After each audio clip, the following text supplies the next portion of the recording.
Bapak, Ibu, Saudara yang dikasihi Tuhan, selamat pagi, selamat beribadah. Tuhan Yesus memberkati kita sekalian. Meskipun pagi hari ini masih harus beribadah di rumah masing-masing, biarlah kita tetap semangat, tidak mengurangi rasa hormat kita kepada Tuhan, dan Tuhan berkenan atas ibadah kita. Mari kita bersama-sama berdiam diri sejenak. Kita menyiapkan hati, kita merendahkan hati di hadapan Tuhan untuk menyiapkan hati kita menyembah kepada Tuhan, meninggikan, memuliakan nama Tuhan.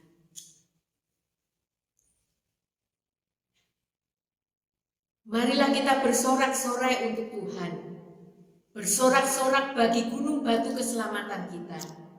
Biarlah kita menghadap wajah-Nya dengan nyanyian syukur, bersorak-sorak baginya dengan nyanyian mazmur. Allah kami, Allah yang Maha Kuasa, Allah yang Maha Kudus, Maha Mulia yang layak kami sembah dan kami puji dalam setiap kehidupan kami.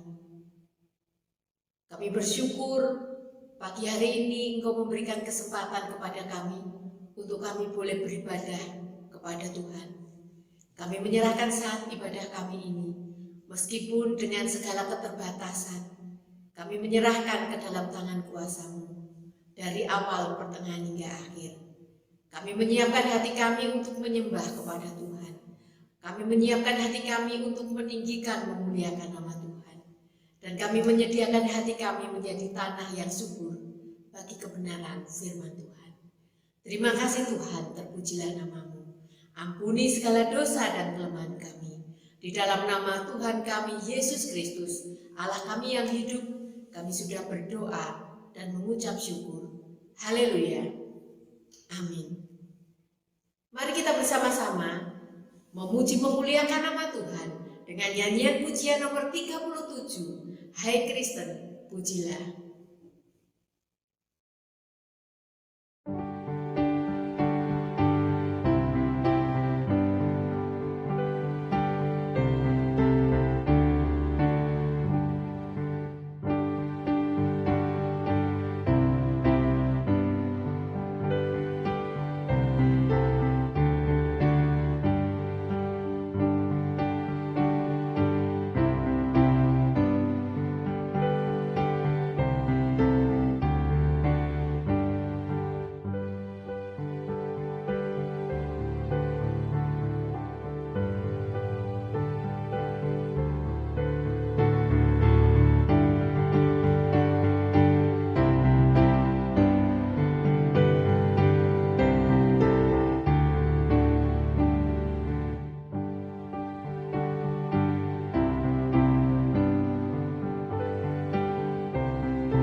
kita akan bersama-sama bersama dan juga sekaligus kita menyerahkan persembahan kita kepada Tuhan dan juga kita berdoa untuk firman Tuhan yang akan kita terima. Kita siapkan hati dengan pujian, ku tak akan menyerah.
Selamat pagi, saudara kasih dalam nama Tuhan Yesus Kristus.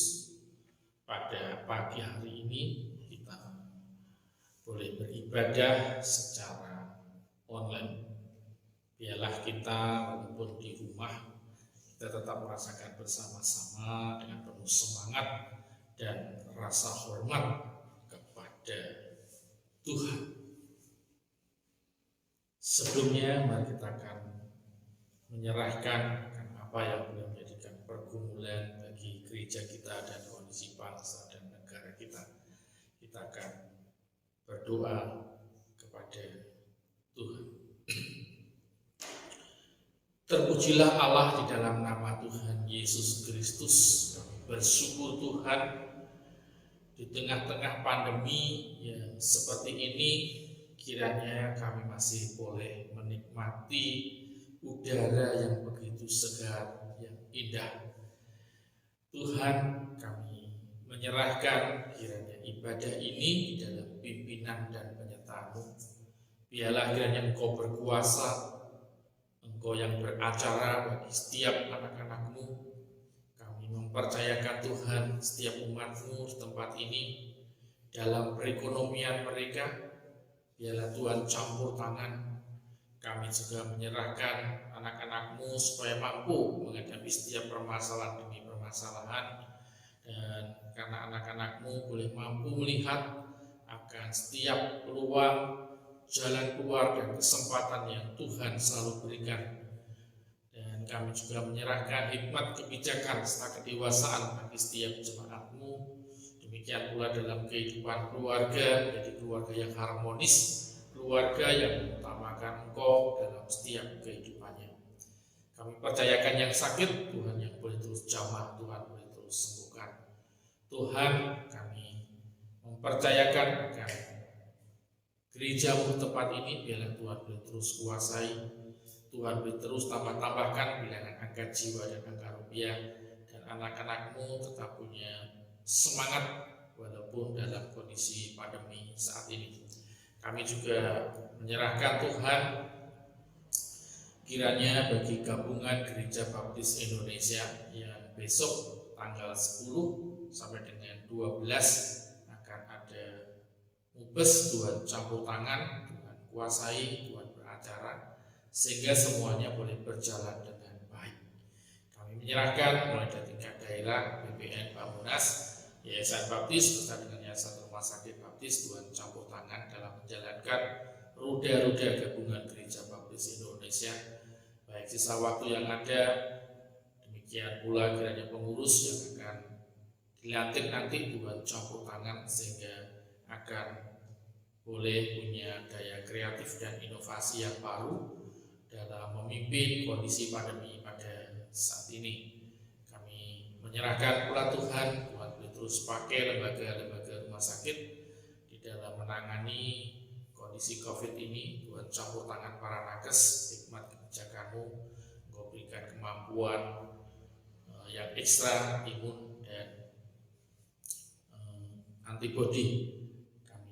Menyerahkan pula Tuhan akan bangsa dan negara kami di tengah-tengah berjuang untuk mengatasi COVID-19 ini Tuhan.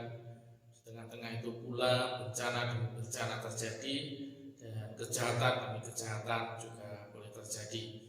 Tuhan, Engkau berikan hikmat dan kebijakan bagi para pemimpin bangsa dan negara kami, mulai dari tingkat RT sampai dengan tingkat eksekutif, yudikatif dan legislatif, sehingga Tuhan mereka boleh mampu untuk mengatasi hal ini. Demikian pula rakyat, Tuhan berikan hikmat dan kebijakan sehingga boleh bergandengan tangan di dalam mengatasi COVID-19 ini, dan kiranya dalam menuju masyarakat Indonesia yang adil dan makmur. Tuhan, kami percayakan kepadamu. Kami juga menyerahkan pula para ilmuwan-ilmuwan di dalam menemukan baik vaksin maupun obat dan yang lainnya dalam kemajuannya yang akan tetap ke depan walaupun mutasi demi mutasi terus terjadi. Tapi kami percaya Tuhan beracara dan Tuhan punya rencana. Pakai Tuhan para ilmuwan-ilmuwan ini. Kami menyerahkan pula kiranya persembahan kami, biarlah Tuhan boleh terus berkati, Tuhan buka tingkap-tingkap langit-Mu, Tuhan curahkan berkat dalam setiap kehidupan anak-anak-Mu. Demikian pula Tuhan, pada pagi hari kami menyerahkan serangkaian doa dan permohonan kami. Demikian pula ibadah persembahan kami dan ibadah ini Tuhan campur tangan supaya kami boleh membuka hati dan pikiran kami untuk bertakhta menguasai kami, sehingga kami boleh mendengarkan kebenaran firman-Mu dan kami akhirnya boleh menjadi pelaku firman. Dalam nama Tuhan Yesus kami berdoa. Amin. Nah, saudara, pada pagi hari ini kita akan kembali belajar yang tetap kuat dalam perekonomian, di mana kita dalam 2 minggu yang lalu kita belajar dari seorang Yusuf yang tetap kuat dalam perekonomian walaupun harus jatuh bangun. Saat ini kita akan boleh belajar dengan seorang janda dari Sarfat. Kalau kemarin kita belajar dari seorang janda Nabi, dan bisa kita akan boleh belajar dari janda Sarfat, supaya janda Sarfat ini perekonomiannya tetap kuat. Apa yang dilakukannya sehingga walaupun dalam kondisi yang sungguh-sungguh nol seakan-akan, tetapi tetap dia tidak lari di hadapan Tuhan. Kita ambil dari 1 Raja-Raja pasal yang ke-17 ayat yang ke-7 sampai dengan ayat yang ke-16. Nah, saudara, dalam ayat yang ke-7 dikatakan, tetapi sesudah beberapa waktu sungai itu menjadi kering, sebab hujan tiada turun di negeri itu, maka datanglah firman Tuhan kepada Elia, bersiaplah, pergi ke Sarfat yang termasuk wilayah Sidon, dan diamlah di sana. Ketahuilah, aku telah memerintahkan seorang janda untuk memberi engkau makan. Saudara, kalau kita perhatikan ayat yang ke-9b, kata aku telah memerintahkan seorang janda untuk memberi engkau makan, ini artinya bahwa janda Sarfat itu sebagai orang yang percaya kepada Tuhan. Dan itu juga bisa dilihat dalam ayat yang ke-12 dikatakan bahwa pada saat dia menjawab kepada Nabi Elia, dia berkata seperti ini, demi Tuhan Allahmu yang hidup, sesungguhnya tidak ada roti padaku sedikit pun. Jadi penyebutan nama Tuhan ini menunjukkan bahwa dia percaya kepada Tuhan. Dan ayat 14 juga menunjukkan bahwa dia percaya kepada Tuhan. Sebab beginilah firman Tuhan Allah Israel. Nah, saudara, ini yang dikatakan Elia kepada janda Sarfat ini. Janda Sarfat ini mendengarkan apa yang Tuhan katakan. Dan bukan hanya itu saja, kata yang dipakai oleh Elia, beginilah firman Tuhan, itu juga dilakukan oleh janda Sarfat. Yang pertama, kuncinya adalah percaya kepada Tuhan. Sudah, kata percaya itu bukan hanya sekedar saudara serah bongkoan begitu saja. Tetapi kata percaya ini akan utuh, karena kata percaya ini menunjukkan suatu arti, ada suatu timbal balik atau kepada orang yang saya dan sudah percaya, dan disitu menunjukkan bahwa saya dan sudah harus konsisten untuk dapat dipercaya. Jadi saling mempercayai. Dan itu dilakukan oleh janda Sarfat dengan menunjukkan bahwa dia taat kepada Tuhan. Apa buktinya bahwa dia taat kepada Tuhan? Coba kita akan perhatikan ayat yang ke-10. Di situ dikatakan, sesudah itu ia bersiap lalu pergi ke Sarfat. Setelah ia sampai ke pintu gerbang hutan, tampaklah di sana seorang janda sedang mengumpulkan kayu api. Ia berseru pada perempuan itu, katanya, cobalah ambil bagiku sedikit air dalam kendi supaya aku. Ketaatannya ditunjukkan bahwa dia percaya kepada hamba Tuhan itu. Kenapa dikatakan dia percaya kepada hamba Tuhan itu? Yang pertama, karena dia mendengarkan apa yang dikatakan oleh hamba Tuhan itu dalam ayat yang ke-10 tadi. Demikian juga dalam ayat yang ke-11 juga dikatakan, ketika perempuan itu pergi mengambilnya, ia berseru lagi, cobalah ambil juga bagiku sepotong roti. Lalu juga dikatakan dalam ayat yang ke-13, tetapi Elia berkata kepadanya, jangan takut, pulanglah, buatlah seperti yang kau katakan, tetapi buatlah lebih dahulu bagiku sepotong roti bundar kecil daripadanya dan bawalah kepadaku, kemudian barulah kau buat bagimu dan bagi anakmu. Nah, saudara, kalau kita perhatikan, ini seakan-akan sesuatu hal yang konyol, di mana dia hanya hidup saat itu dan setelah roti itu dimakan, besok dia mati. Tetapi karena ketaatan Tuhan, karena dia percaya kepada Tuhan, dia ditunjukkan dengan ketaatannya kepada Tuhan, dibuktikan dengan dia percaya kepada hamba Tuhan, di mana dia mendengarkan hamba Tuhan dan melakukan apa yang hamba Tuhan katakan kepada janda Safat ini.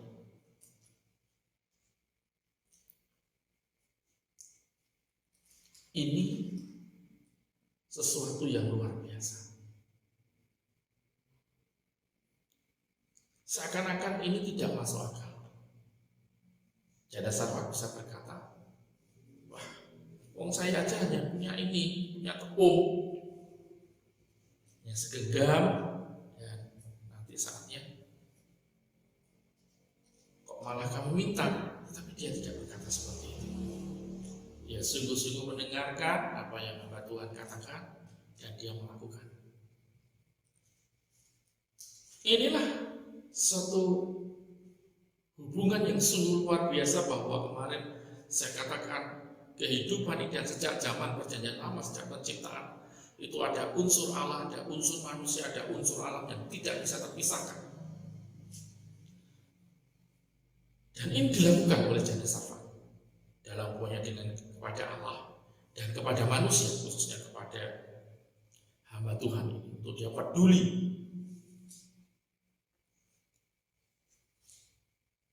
Namun demikian, dia juga tidak tinggal diam. Dia tetap punya semangat. Dalam ayat yang disebut tadi juga dikatakan, tampaklah di sana seorang janda sedang mengumpulkan kayu api. Lalu ayat yang ke-12b dikatakan, sesungguhnya tidak ada roti padaku sedikit pun kecuali segenggam tepung dalam tempayan dan sedikit minyak dalam buli-buli. Saudara, walaupun kondisi yang seperti itu, dia tetap punya semangat. Semangat ini didorong karena rasanya percaya kepada Tuhan, yang dibuktikan bahwa dalam ketaatannya dia mempercayai hamba Tuhan dan hubungannya dengan alam, dia masih ada interaksi, yaitu melakukan apa yang bisa dilakukan. Lalu juga dalam dia melakukan apa yang bisa dia lakukan, dia melakukan dengan secara terus-menerus,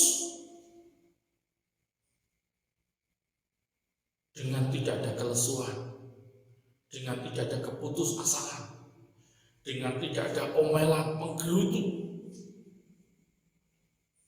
Dan itulah yang diartikan dengan mensyukuri apa yang ada. Jadi semangat itu harus saya dan saudara buktikan dengan melakukan apa yang bisa saya dan saudara lakukan secara terus-menerus. Dan itu bisa terjadi kalau saya dan saudara mengucap syukur apa yang ada. Itulah yang dinamakan semangat. Semangat dibuktikan dengan sesuatu yang seakan-akan itu kepepet dan tidak ada putus asaan. Bukan dalam berkelimpahan, bukan dalam apa, tapi dalam kesederhanaannya, di dalam kekurangannya, dia mampu mengucap syukur.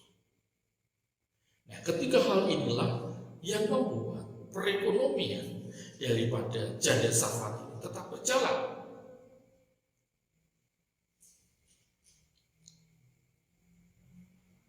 Perhatikan ayat 14. Sebab beginilah firman Tuhan Allah Israel, tepung dalam tempayan itu tidak akan habis, dan minyak dalam buli-buli itu pun tidak akan berkurang sampai pada waktu Tuhan memberi hujan ke atas muka bumi.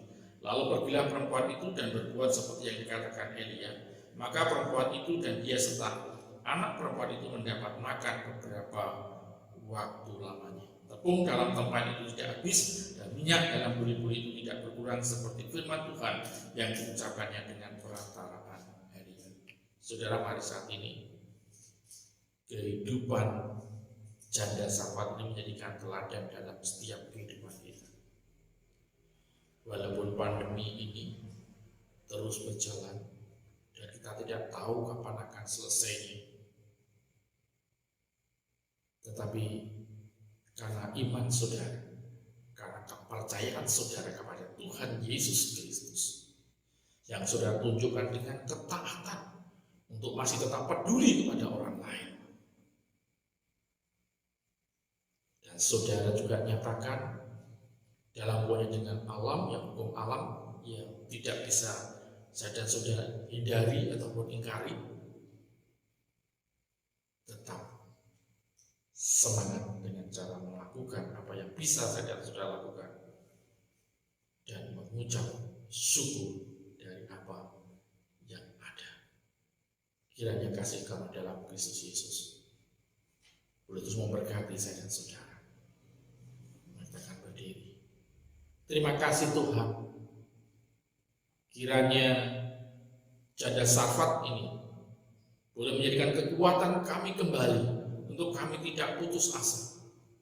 Walaupun mungkin saat ini ada anak-anakmu yang sedang di PHK, ada anak-anakmu yang susah dalam mencari pekerjaan, ada anak-anakmu Tuhan yang saat ini mengalami failing ataupun bangkrut. Biarlah kiranya mereka tetap taat padamu. Biarlah kiranya Tuhan mereka tetap percaya kepadamu dan taat kepadamu. Namun demikian mereka tetap terus bekerja, karena kepercayaan dan ketaatannya membuat dia punya semangat untuk terus melakukan apa yang bisa dilakukan dan mensyukuri apa yang sudah Tuhan berikan dalam setiap kehidupannya. Karena kebesaran kasih dan karunia dalam Kristus Yesus, biarlah kiranya saat ini kita boleh pulang dengan membawa berkat-Nya. Diberkatilah dalam setiap usaha, diberkatilah dalam setiap pekerjaan, diberkatilah dalam setiap studi, diberkatilah dalam setiap kehidupan keluarga, menjadi keluarga yang harmonis, keluarga yang mengutamakan Engkau. Karena kasih karunia dalam Kristus Yesus, kita boleh pulang dengan membawa berkat dan penyertaan yang terjadi atas kita sekarang dan selama-lamanya. Amin. Tuhan memberkati.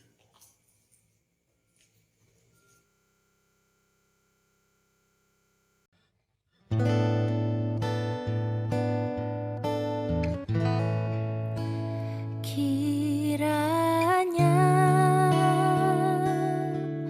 Engkau memberkati aku berlimpah-limpah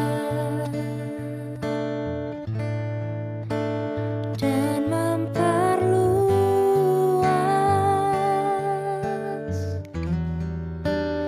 daerahku,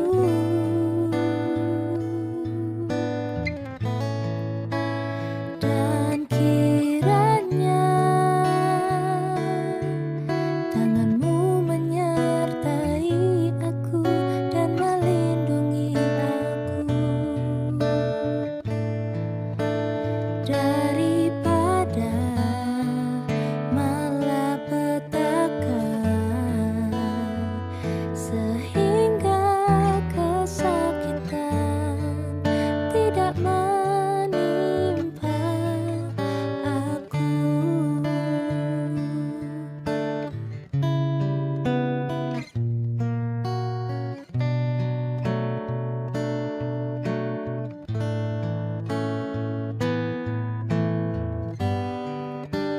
Ku percaya Kau bekerja,